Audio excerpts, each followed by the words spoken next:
So today's video, I want to give you my raw overall experience with using Visual Studio, the grown-up version, not Visual Studio Code. I've been using Visual Studio Code for probably the last year or so with Copilot, and I must say that in the beginning, it was just terrible. It was just downright terrible. However, I kept hearing about Cursor and Windsor and all these different tools. I've tried those, but my tool of choice is still Visual Studio Code. And so as a result, I've been trying to make Copilot work. Now, I must say in the last 3 months, 4 months or so, Copilot in Visual Studio Code has gotten really good. It's gotten significantly better than what it was at the beginning. I found in the start, it was easier to just go to ChatGPT and just ask some questions, copy my code, paste it there, ask some questions on it, and then copy and paste it back into the editor. I'm no longer doing that anymore. 90% of my work that I do today is in Visual Studio Code. I just depend on the editor. But that's not what we're here to talk about. I want to talk about Visual Studio, the fodder version, the grown-up version. So Visual Studio, the Copilot experience has been lacking tremendously. It's just been behind. And this has been a problem altogether because when I'm writing C# code and I'm actively doing backend development, I'm in Visual Studio grown-up version. And so this has been very frustrating. As a result, I've been using ChatGPT and copying and pasting back and forth code into the editor, and that's how I've been getting around. I have a video on the channel how I rewrote 200,000 lines of code that actually goes into that detail, so you can watch that if you're interested. However, with this, I will say that there are some improvements that I'm starting to see, and I can see the light at the end of the tunnel, as they say.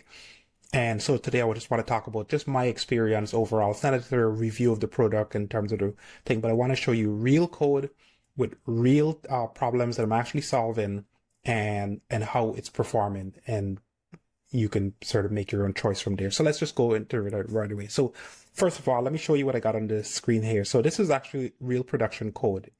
It's not any trade secret. These are just a bunch of APIs that are kind of pulling things out for my startup that I have. And what I've been doing altogether is trying to figure out what is the best use case for Copilot. Now, in the start, I was trying to do a lot of things because I had this notion that it was similar to Visual Studio Code. I've realized that it's not. In my experience to date, the best way to use Visual Studio Copilot is to focus on one file and just make small changes either to a specific function and or just that one class. Don't try to go across context across the entire project, although I am seeing some signs that it actually is starting to work better across context. So first of all, the one thing that I'll say that was terrible with Visual Studio right off the top was the code mapping. You would write some code, you'd get it to thing, and then you say insert, and it would just insert it anywhere. And I was like, well, it's not even in syntactically correct. It just would just dump it anywhere. So that was one thing that I just hated. And so I just kind of stopped using it for a while. That is definitely improved. It has more context now. So I watched one of the Build conference, and what they're saying is they actually put a local LLM on large language model on Visual Studio itself. And so what that does is actually reads through all of the files to get more context significantly faster. So I'll show you a real example of that in a bit. And then the other thing is switching the different contexts. In my experience so far, Claude has been better. It's way slower. Claude 3.7 has been slower, but it's better. And then what I'll do is I'll actually exhaust Claude 3.7 and then I'll switch to 4.0. And, this might be just one of those sort of voodoo sort of tricks, but for some reason, I feel like when I do it in that order, 4.0 sort of performs. It's almost like, hey, I don't like the fact that you're using Claude. I know that's not the case, but I'm just saying, like, it just kind of feels like that. So anyway, let me just show you a real world example of a use case that I'm doing right now. So just to give some context for this application, it powers my startup backend. This is just a bunch of APIs. They're a bunch of legacy old APIs that's been around since 2012 or maybe a little bit later than 2017 or something like that. But one of the problems that we've had is this application was written in Azure Functions .NET 3.1, and it was a very, very painful process to upgrade it to .NET 8. Very painful process. However, I will say the Azure migration tools did actually help me to make a lot of these changes. And I was able to do that with a little bit of help from ChatGPT to kind of copy and paste just page by page or class by class into ChatGPT, and I was able to get it upgraded to the new version, and that actually saved, honestly, it just saved us. So just a ton of work. So with that, let me just show you exactly what I'm going to do with this application. One of the things that when we upgraded from 3.0 to .NET 8, version 3.0 of Azure Functions, if you've been using it for a while or know any single thing about it, you'll know that dependency injection was a pain. Fast forward to .NET 8, that is no longer the case. You can do actual dependency injection in Azure Functions. One of the things that we've noticed when we upgraded to .NET 3. From 3.0 to .NET 8 was the fact that we started running into memory issues, significant memory problems. In fact, the Azure functions that were running perfectly fine on .NET 3.0, sorry, .NET, yeah, .NET 3.1. I'm kind of confused myself between the numbers. So that would be Azure Function 2, I think, or Azure Functions 3, I think we went up to eventually. So while we were using that, the application was running perfectly fine, no issues with memory whatsoever. However, fast forward to using .NET 8, when we upgraded it and we started running it on Azure Functions, we started running into 429 errors. Same exact same code base. Nothing has changed except for the upgrade and some, sort of syntactic sugar on the front end. And the minute we did that, did the same deployment, we started running into memory issues, etc. And so we were forced to move from the consumption plan over to Azure Functions dedicated plan in order to kind of maintain. And essentially, frankly, we've been restarting the system overnight, every night, to kind of reboot to deal with the memory issues until we could fix it. So what you're about to see me do here is an actual real world use case that I'm working through to solve a problem. And what I'm using Copilot for in this particular case is to basically implement DI, dependency injection, into this application to allow, it to sort of deal with the memory situation a little bit better.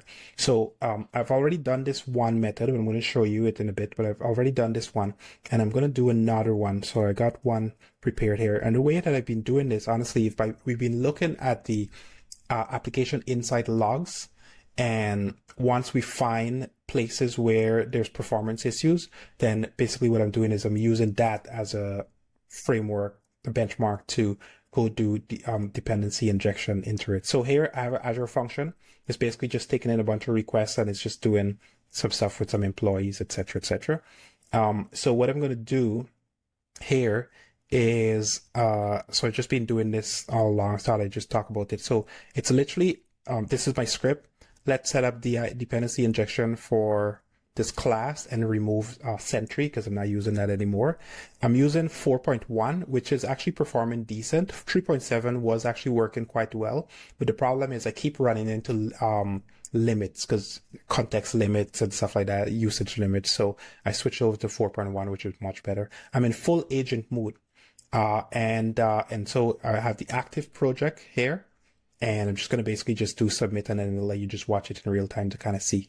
So first of all, it does do a pretty good job of pulling in the file. So it does that. And then you see here, it pulled in 6 more files altogether. Now it did actually run into an error, but what I find of recent is that it's actually doing a significantly better job of recovering when it runs into that whatever error it is. And what I like about it is the fact that it's actually running the code and then it's building the code. And if you notice, it found all these related classes, right?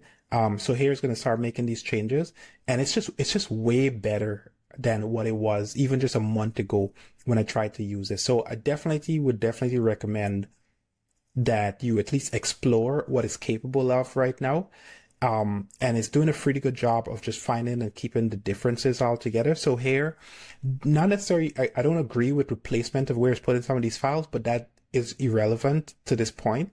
And frankly, I actually don't need that because really and truly, I'm just trying to convert a bunch of stuff to deal with DI. So you see here, it actually pulled up the build window, and it's actually trying to build the project just to ensure that things are actually going correctly. Just ignore all of the umpteen sort of warnings. But as you can see here, coming down to the bottom, that we have sort of a full build.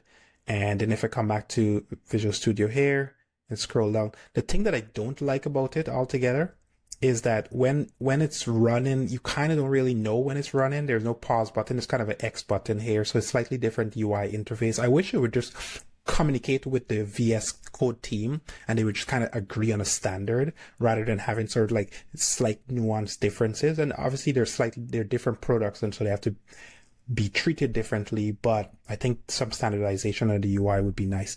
Anyway, it did build a file. It was able to do it. And if you could see here, the difference between, so it was able to take this, put it as a factory here, and it removed the static, because if you remember in older Azure Functions, things were all static functions, etc. And there were some things there. I don't even know why we did static functions there. I really don't. But as you can see, it actually did upgrade the file. So, and I've already tested this. I already know that it's going to work. So I'm not going to go through this. I'm not going to show that on live thing. But that's basically it. So it's actually working. Then you could click on keep here, and I have a file that that's actually working. I got some code that will test this product properly. So what's the takeaway? The takeaway is that if you tried it before in the past and it didn't work for you, try it again. And I would say for sure, you got to experiment with the models.